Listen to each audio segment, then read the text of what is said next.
अनंतनाग हमले को अंजाम देकर आतंकियों ने अपने लिए तो आखिरी इंतजाम कर ही लिया है, साथ साथ पाकिस्तान ने भी अपने लिए मुश्किलें खड़ी कर दी हैं। अब पाकिस्तान को सावधान रहना होगा, क्योंकि हिंदुस्तान में इस हमले को लेकर जिस तरह पूरा देश गुस्से में है, उसका हिसाब तो पाकिस्तान को देना ही होगा। पूरा देश जानना चाहता है कि हिंदुस्तान के पास बदला लेने के लिए क्या क्या विकल्प है और सरकार किसको चुनेगी। आपको दिखाते हैं कि सरकार कैसे रणनीतिक, राजनीतिक और कूटनीतिक मोर्चे पर करारा जवाब दे सकती है।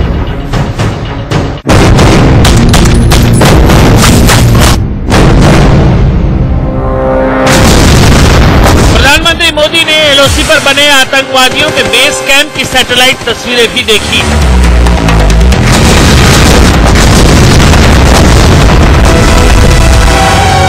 इसीलिए पहला और पुख्ता विकल्प तो यही हो सकता है कि हिंदुस्तान आतंकियों के इन बेस कैंपों को ही तबाह कर दे।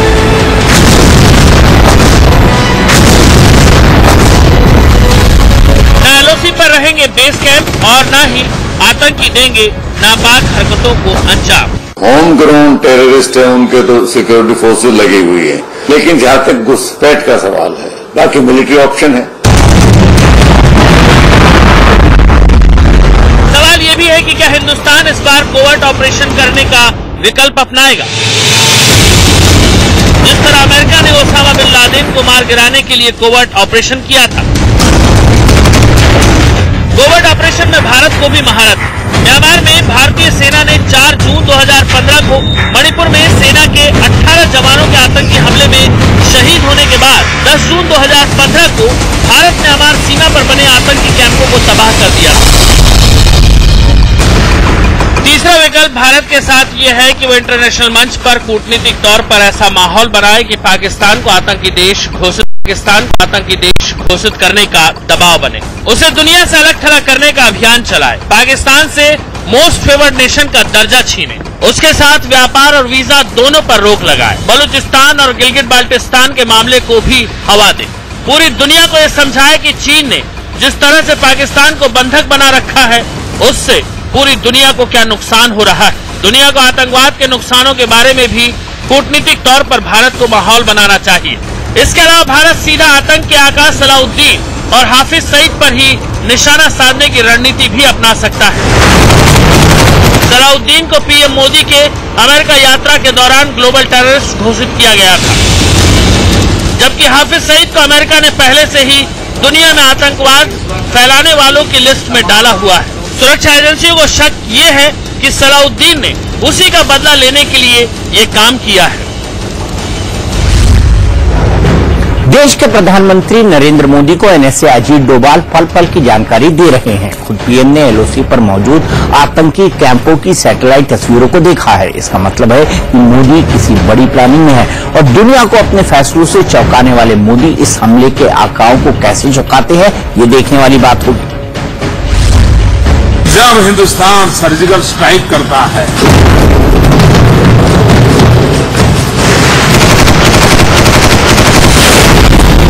तब दुनिया को ताकत का अनुभव होता है कि भारत संयम रखता है, लेकिन जरूरत पड़े तो भारत अपने सामर्थ्य का परिचय भी देता है।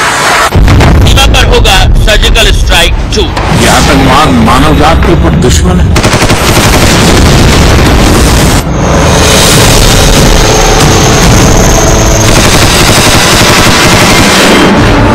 जब भारत आतंकवाद की बात बताता था, प्रधानमंत्री नरेंद्र मोदी ने पिछले महीने जब अमेरिका दौरे पर हिंदुस्तान की सर्जिकल स्ट्राइक के बारे में बयान दिया था, तो उन्हें पता भी नहीं था कि अगले ही महीने सर्जिकल स्ट्राइक 2 की नौबत आ जाएगी। अमरनाथ यात्रियों की बस पर हुए आतंकी हमले के बाद पीएम मोदी ने तुरंत ही घाटी की स्थिति का जायजा लिया और साथ ही पाकिस्तानी आतंकी कैंपों के बारे में भी मालूमात हासिल की। I am very optimistic.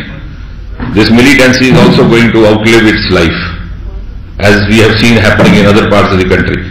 I think we are now in the last phase of militancy. PoK में चल रहे आतंकी कैंपों की तस्वीरें खुद पीएम मोदी सैटेलाइट के जरिए देख चुके हैं। इतना ही नहीं, एनएसए अजीत डोभाल ने उन्हें वास्तु स्थिति से अवगत भी करा दिया है। रक्षा मंत्रालय के सूत्रों का तो यहां तक कहना है कि सेना को पूरी तरह से अलर्ट रहने के लिए कह दिया गया है। लेकिन पीएम मोदी पिछली बार की ही तरह इस बार भी सर्जिकल स्ट्राइक को पूरी रणनीति बनाकर और इत्मीनान करके ही अंजाम देने के मूड में है। प्रधानमंत्री पूरे मामले में संयम, प्लानिंग और फिर अटैक की रणनीति पर काम कर रहे हैं। रक्षा मंत्रालय के सूत्रों के मुताबिक इस वक्त स्ट्राइक करना इसलिए भी जरूरी है कि एलओसी के पास जो आतंकी कैंप चल रहे हैं, अगर उसका सफाया हो जाता है तो कश्मीर और घाटी दोनों में अमन और शांति कायम हो सकेगी। सरकार स्ट्राइक करने में ज्यादा देर भी नहीं लगाएगी, क्योंकि घाटी में और उस पार अभी आतंकी सक्रिय है। इसके बाद मौसम बदलेगा और बर्फ पड़ने लगेगी तो फिर आतंकी अपने बिलों में घुस जाएंगे। जब तक हम पाकिस्तान पर कोई बंदिश नहीं लगा पाएंगे, जब तक पाकिस्तान से इस घुसपैठ की कीमत नहीं वसूल कर पाएंगे, ये घुसपैठ चलती रहेगी। कम हो जाती है बर्फ के दौरान, लेकिन जीरो नहीं होती है, पॉसिबल फिर भी है। सेना प्रमुख विपिन रावत ने खुद घाटी में मोर्चा संभाल रखा है। सीआरपीएफ के डीजी से लेकर तमाम बड़े अधिकारी से लगातार मीटिंग चल रही है। हमले के बाद सुरक्षा की जिम्मेदारी के साथ साथ आतंकियों के आगे की रणनीति को नाकाम करना फिलहाल प्राथमिकता में है।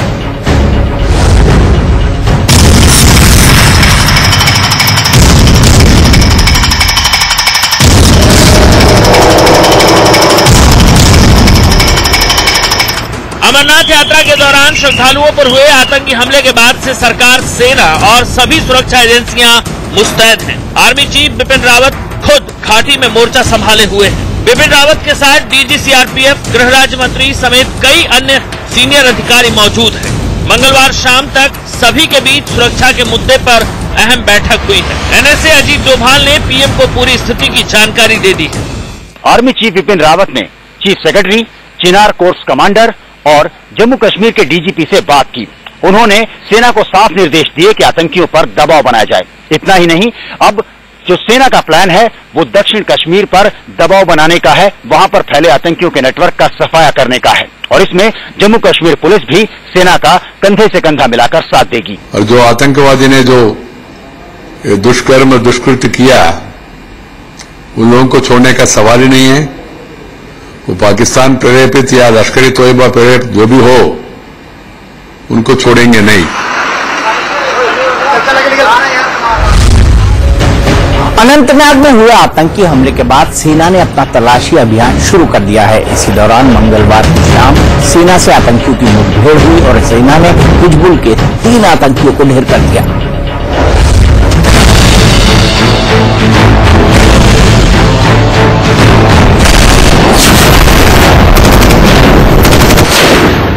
शुरू हो चुका है सर्जिकल स्ट्राइक 2 का ट्रेलर।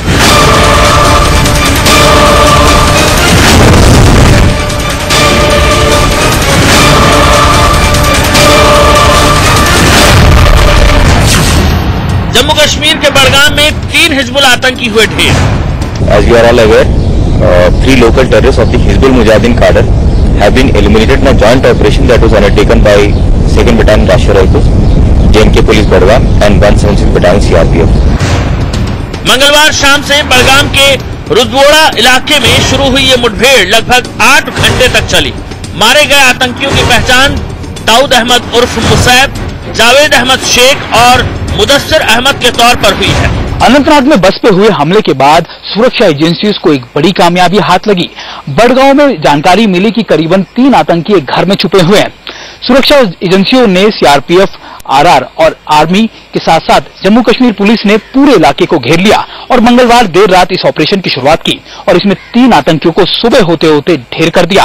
इन तीनों आतंकियों के नाम अकीब, दाऊद और तीसरा आतंकी जो था वो वहीं ढेर कर दिए गए।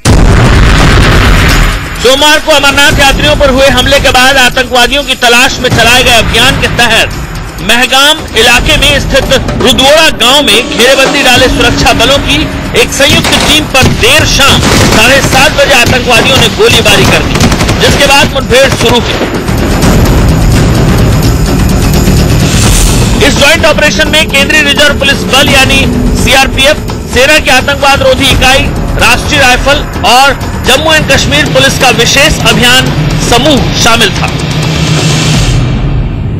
बडगाम ऑपरेशन के बाद भी सेना रुकने के मूड में कतई दिखाई नहीं दे रही है। खासतौर पर दक्षिण कश्मीर पर फोकस किया गया है। वहां पर मुखबिरों का जाल फैलाने के अलावा इंडियन मुजाहिदीन और लश्कर के आउटफिट से जुड़े लोगों की तलाश जारी है। सेना का इरादा किसी भी सूरत में अब लश्कर और हिजबुल मुजाहिदीन के नेटवर्क को बड़ा धक्का पहुंचाने का है।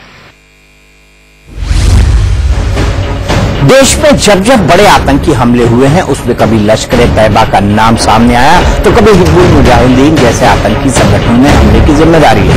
लेकिन अमरनाथ यात्रियों पर हुए आतंकी हमले में आईबी ने जो गृह मंत्रालय को रिपोर्ट सौंपी है उसमें चौंकाने वाला खुलासा हुआ है। खुलासा ये कि इस हमले को दोनों आतंकी संगठनों ने मिलकर अंजाम दिया है।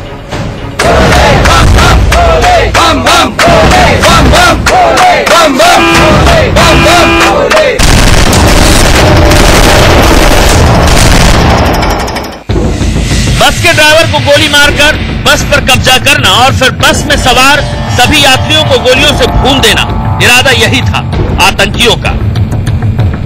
हमले का यह मॉड्यूल नया नहीं है, लेकिन सुरक्षा के कड़े इंतजामों के बीच आतंकियों ने इसी तरीके को चुना। हालांकि अब तक किसी भी आतंकवादी संगठन ने हमले की जिम्मेदारी नहीं ली है, लेकिन खुफिया विभाग के सूत्रों से जो बड़ी जानकारी मिली है उससे ये बात सामने आई है कि आईबी ने गृह मंत्री को जो रिपोर्ट सौंपी है उसमें बताया गया है कि लश्कर-ए-तैयबा और हिजबुल मुजाहिदीन दोनों आतंकी संगठनों ने मिलकर इस हमले को अंजाम दिया है। सुरक्षा एजेंसियों को यह जानकारी मिली है कि अनंतनाग हमले में यानी जो श्रद्धालु थे उन पर हमले में एलईटी का हाथ है। इसको लेकर सबसे बड़ी जानकारी इंडिया न्यूज के पास जो है वो ये कि लगातार इस मामले में न सिर्फ अबू इस्माइल बल्कि उसके साथ 3 और लोग यानी आतंकी शामिल थे, जिनकी जानकारी इंडिया न्यूज पहली बार अपने दर्शकों तक पहुंचा रहा है। इनके नाम थे आजाद मलिक जो अरवानी के रहने वाले हैं और मुजबिल मंजूर जो कुलगाम का रहने वाला। चौथे आतंकी की लगातार अब भी जांच जो है या फिर उसकी जो जानकारी है इकट्ठा किए जाने की पूरी कोशिश चल रही है। ये बात साफ हो चुकी है कि हमले में पाकिस्तान का हाथ है, क्योंकि आतंकी हमले के दौरान जिस गोली का इस्तेमाल किया गया वो पाकिस्तान की है। बस और यात्रियों पर चलाई गई गोली AK-47 की है और जिस ग्रेनेड लॉन्चर UVGL का इस्तेमाल हुआ वो चीन का बना हुआ है। अमरनाथ यात्रियों पर हुए हमले के पीछे इंटेलिजेंस ब्यूरो को हिजबुल और लश्कर पर शक इसलिए भी है क्योंकि सैयद सलाउद्दीन जो कि हिजबुल का आका है और जिसे अमेरिका ने हाल ही में इंटरनेशनल आतंकी घोषित किया है, उसने चंद रोज पहले ही ये बयान दिया था कि वो अमरनाथ यात्रा को अपना निशाना बनाएगा। उसके इस बयान के फौरन बाद इस तरह की वारदात का पेश आना साफ करता है कि कहीं ना कहीं लश्कर और हिजबुल के गठजोड़ ने ही अमरनाथ यात्रियों पर निशाना साधा है। इस्माइल जिसे इस हमले का मास्टरमाइंड माना जा रहा है वो लश्कर का आतंकी है, लेकिन लश्कर के आतंकी इस्माइल को हिजबुल के स्थानीय आतंकवादियों ने इस हमले में मदद की है। सेना की पहली प्राथमिकता में है हमले के मास्टरमाइंड अबू इस्माइल का सफाया। किसी भी सूरत हाल में सेना इस्माइल को पाकिस्तान भागने नहीं देना चाहती और इसके लिए सुरक्षा बलों ने उसे 50 किलोमीटर के दायरे में घेर लिया है। इस मामले में ताजा जानकारी ये है कि सुरक्षा बलों को अबू इस्माइल और उसके साथियों की 8 जुलाई के बाद की एक लोकेशन का पता मिल गया है। अब सुरक्षा एजेंसियां अबू इस्माइल और उसके 3 साथियों को जल्द ही खत्म कर देंगी।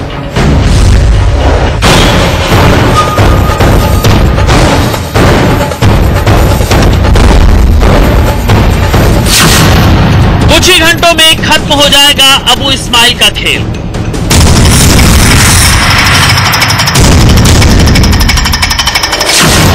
सेना, CRPF और जम्मू कश्मीर पुलिस ने की घेराबंदी।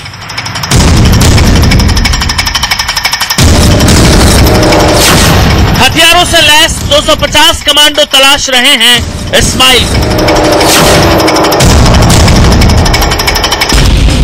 अमरनाथ यात्रियों पर हमले का मास्टरमाइंड अबू इस्माइल का जिंदा बचकर भाग जाना मुश्किल है। हमले वाली जगह यानी अनंतनाग के इर्द गिर्द तकरीबन 50 किलोमीटर के एरिया को सेना, CRPF और जम्मू कश्मीर पुलिस के जवानों ने घेर लिया है। चप्पे चप्पे की तलाशी ली जा रही है और साथ ही ड्रोन से भी इस पूरे इलाके पर पैनी नजर रखी गई है ताकि किसी भी सूरत हाल में अमरनाथ यात्रियों का हत्यारा अबू इस्माइल बचने न पाए। जो ताजा जानकारी सुरक्षा एजेंसी से आई है उसके मुताबिक अबू इस्माइल के अलावा दूसरे 2 आतंकी जिनका नाम आजाद मलिक और मजलिस मंजूर है, उनकी 8 जुलाई के बाद की लोकेशन ट्रेस हो चुकी है।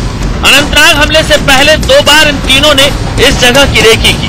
सबसे पहली रेकी 8 जुलाई को की गई।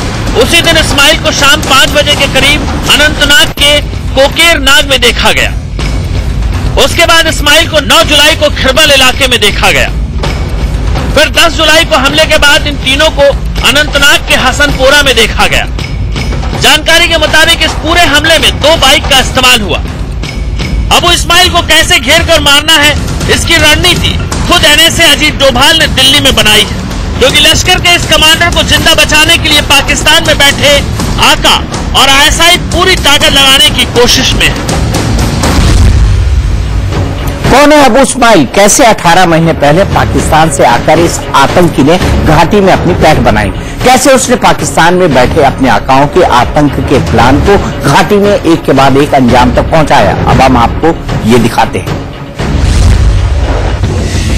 24 साल का अबू इस्माइल उत्तर कश्मीर में लश्कर का कमांडर है। जो जानकारी है उसके मुताबिक अबू इस्माइल पाकिस्तान के मीरपुर का रहने वाला है। इस्माइल लश्कर के आका हाफिज सईद का भेजा हुआ वो प्यादा है जिसने घाटी में लश्कर के दबदबे को कायम करने के लिए भेजा गया था। इस्माइल घुसपैठ के जरिए पाकिस्तान से 18 महीने पहले भारत आया था। उत्तर कश्मीर में इस्माइल को आतंकी हमलों का जिम्मा सौंपा गया। इसके साथ ही इस्माइल पर उत्तर कश्मीर में लश्कर के नेटवर्क को मजबूत करने की जिम्मेदारी थी। इस दौरान इस्माइल ने कई आतंकी हमले किए, सेना के जवानों को निशाना बनाया, लेकिन हिजबुल कमांडर बुरहान वानी को सेना ने पिछले साल जुलाई में ढेर कर दिया था। वानी की मौत के बाद सेना ने ऑपरेशन क्लीन के तहत सैकड़ों आतंकियों को ढेर कर दिया। एक आंकड़ा कहता है कि वानी की मौत के बाद तकरीबन 164 आतंकियों को मार गिराया गया, जिसमें लश्कर के भी कई टॉप कमांडर मारे गए। पिछले कई महीनों से सेना की कार्रवाई से बौखलाया और जिस आतंकी समूह की कमर टूट जाने के बाद लश्कर ने यह तय किया कि अबू इस्माइल को दक्षिणी कश्मीर यानी साउथ कश्मीर में भेजा जाए और किसी बड़ी वारदात को अंजाम दिया जाए। अनंतनाग लगातार इसी का एक बड़ा हिस्सा था। लेकिन अपनी नेटवर्किंग में मौजूद अबू इस्माइल ने अबू दुजाना को साइडलाइन कर दक्षिण कश्मीर में अपना सिक्का जमा लिया। 10 लाख के नाम इस्माइल ने इससे पहले कई वारदातों को अंजाम दिया। बताया जा रहा है कि दिसंबर 2016 को बड़गाम जिले में बैंक लूट को अंजाम देने वाले 3 आतंकियों के जो चेहरे सामने आए थे उनमें से एक अबू इस्माइल भी था। लेकिन पाकिस्तान में बैठे लश्कर के आका चाहते थे कि इस्माइल घाटी में बड़े हमले को अंजाम दे। अनंतनाग में अमरनाथ यात्रियों पर हमला उसी बड़े हमले की साजिश का हिस्सा था। और अब अच्छी खबर, डिजिटल इंडिया